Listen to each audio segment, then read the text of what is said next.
না দেখেন, এটা সিচুয়েশনের উপরে, যেহেতু একটানা ম্যাচ চলতেছে, একটু আপস অ্যান্ড ডাউন হবে হয়তো।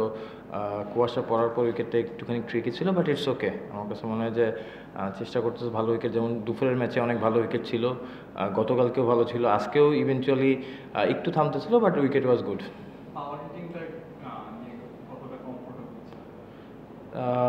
পাওয়ার হিটিং বা এগুলো নিয়ে কোনো কিছু না, টিম আমার কাছ থেকে যেটা চাচ্ছে ওইটা কতটুকু দিতে পারতেছে ওইটা ইম্পর্টেন্ট।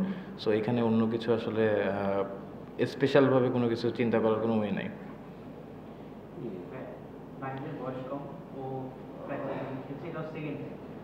ওকে কি টিমের পক্ষ থেকে ফ্রি লাইসেন্সটা দেওয়া আছে কিনা, যে তুমি তোমার মন মতো খেলো এবং টুর্নামেন্টের মাঝ করে যেহেতু পেসে বল করো, ওকে কি ওয়ার্কলোড ম্যানেজমেন্টটা করা হবে কিনা, বা বিসিবি থেকে এমন কোনো ইনস্ট্রাকশন আছে? না দেখেন, আমার কাছে মনে হয় যে পেস বলার যারাই থাকে সবারই একটা সেট আপ থাকে কীভাবে নিজেরা মেনটেন করবে। অ্যাট দ্য সেম টাইম আমার কাছে মনে হয় যে টিম ওর কাছ থেকে যেটা চাচ্ছে ও ওইটা ডেলিভার করার চেষ্টা করতেছে, এবং ও খুব ভালো মতো জানে যে নিজের যত্ন কীভাবে নিজে নিতে হবে।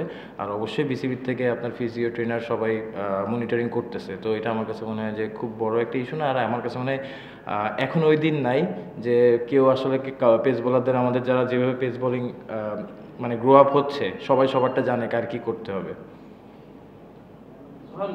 আপনি তো বিপিএল অনেক সিজনই খেললেন, এবার প্রথম দিকের ম্যাচগুলো দেখে কি মনে হচ্ছে যে এবার পার স্কোরটা বেড়ে গেছে বিপিএল এ? মানে অন্যান্য সিজনগুলো প্রিভিয়াসলি দেখেন যে 140 150 এরকম একটা ট্রিকি টোটাল হইতো, বা আরো কম রানও ডিফেন্ড হতো, হইতো, বাট এইবার প্রথম দিকের কয়েকটা ম্যাচ দেখে বা কামিং ডেজে কি মনে হচ্ছে ইভেন গ্লোবালিও টি20 পার্স ইনিংস স্কোর অনেক বড় হয়ে যাচ্ছে, বিপিএলও পার ইনিংস স্কোরটা বড় হতে যাচ্ছে?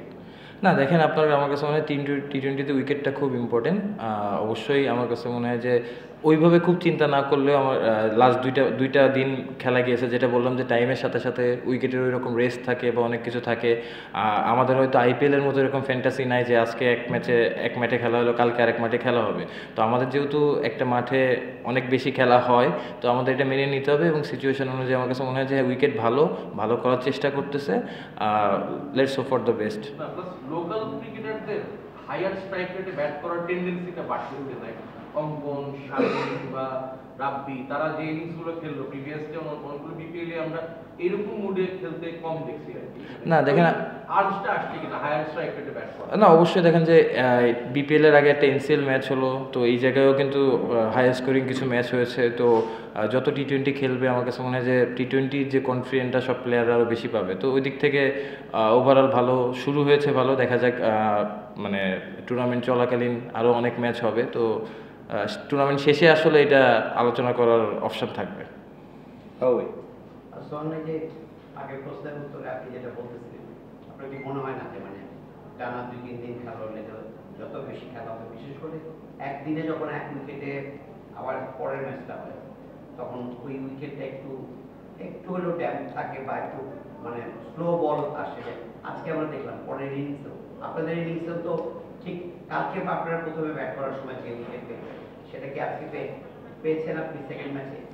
না দেখেন, আমার কাছে মনে হয় উইকেট এটা খুবই কমন জিনিস, যে একটানা যদি খেলা হয় একটু উইকেটেরও রেস্ট আছে। আমরা মানুষ হিসেবে যেমন রেস্ট দরকার, উইকেটেরও রেস্ট দরকার, একটু আপস অ্যান্ড ডাউন হবে। বাট টু বি অনেস্ট, আমার কাছে এটা প্রেফার করি যে কম্পিটিটিভ ম্যাচ হচ্ছে কি না।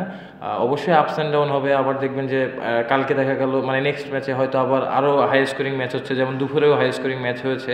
তো এটা ডিপেন্ড করে আসলে। আর আমাদের প্লেয়ারদের কাছে সবথেকে ইম্পর্টেন্ট যে ওই সিচুয়েশন কি ডিমান্ড করতেছে, ওইটা কতটুকু মানায় নিয়ে খেলতে পারতেছে। এটা যেটা বলছিলেন যে ভিন্ন ভিন্ন মাঠে খেলার যে ফ্যান্টাসি, ওইটা তো নাই, ওই সুযোগটা নেই। একই মাঠে নিয়মিত খেলার যে ব্যাপারটা, একঘেয়েমি চলে আসে কিনা বা টায়ার্ডনেস আসে কিনা, যে একই মাঠে খেলতে হচ্ছে, একই পরিবেশ, একই খেলাটা হচ্ছে এটাই কি অনেক না? মানে এত উইকেট বা মাঠ নিয়ে তো এত চিন্তা করার কিছু নেই। ভালো টুর্নামেন্ট হচ্ছে কিনা, ভালো খেলা হচ্ছে কিনা, আমার কাছে মনে হয় এটাই ইম্পর্টেন্ট। উইকেট মাঠ ওকে, আলহামদুলিল্লাহ খেলতে পারতেছি।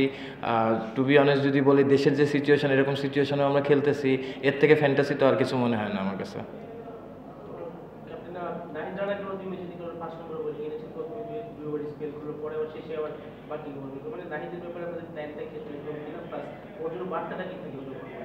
না, ও ফ্রিলি বল করতেছে, হি ইজ কুইক, সো ওর মতোই করতেছে।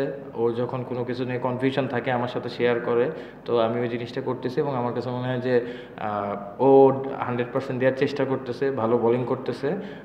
অবভিয়াসলি 2টা ম্যাচ হলো, তো আমরা অবশ্যই টিম থেকে চাবো তার কাছ থেকে মানে সে যেভাবে দিতে চাচ্ছে টিমে 100% এটাই দেওয়ার চেষ্টা করুক, প্রসেসটা ফলো করুক, এইটাই। জিএসএল ওয়েস্ট ইন্ডিজ সিরিজ এবং এখন শেখ মেহেদী খুব ভালো ফর্মে আছে, খুব ভালো রিদমে আছে বলে এই মুহূর্তে মানে আপনাদের টিমে উনি কি আপনার সাথে ইম্প্যাক্টফুল বোলার কিনে, এবং বাংলাদেশের প্রেক্ষাপটে আপনার কি মনে হয় উনি খুব আন্ডাররেটেড? না, অবশ্যই দেখেন এটা হতে পারে, বাট আমার কাছে যদি টু বি অনেস্ট মনে করেন যে আজকে যদি খেলার সিচুয়েশন এরকমও থাকতো যে লাস্ট ওভারে 8, 9 বা 10 রান থাকবে, তো আমি মনে করতাম আমার টিমের সেরা বলার মেহেদী, আমি ওরই বোলিং করাতাম। সো এটা আসলে ডিপেন্ড করে, অবশ্যই আমাদের টিমের মেইন বলারও, ইভেনচুয়ালি বাংলাদেশেরও টপ বলারও হোপফুলি খুব তাড়াতাড়ি আশা করবো যে ওয়ার্ল্ড র্যাঙ্কিংয়ে হয়তো 1, 2, 3-এর ভিতরে খুব তাড়াতাড়ি চলে আসবে। রানার পেজটা কি আপনারা আপনাদের জন্য একটা এক্সপেক্টর কাউন্ট করেন? দেখেন, আমি ইন্ডিভিজুয়াল কোনো কিছু নিয়ে করতে যাচ্ছি না, টিম প্রতিটা প্লেয়ারের কাছ থেকে কীভাবে চাচ্ছে, সে কীভাবে ডেলিভারি দিতে পারতেছে। আজকে যখন রানার যখন 5 নম্বর ওভারে আসছে, উইকেট দরকার ছিল, উইকেটটা ডেলিভারি করে দিয়েছে। তো ইভেনচুয়ালি জিনিসটা এরকম যে টিম কতটুকু প্রতিটা প্লেয়ারের উপর চাচ্ছে, সে কতটুকু দিতে পারতেছে, এবং টিম এটার থেকে কতটুকু উপকার পাচ্ছে, এটাই হচ্ছে ইম্পর্টেন্ট। Thank you.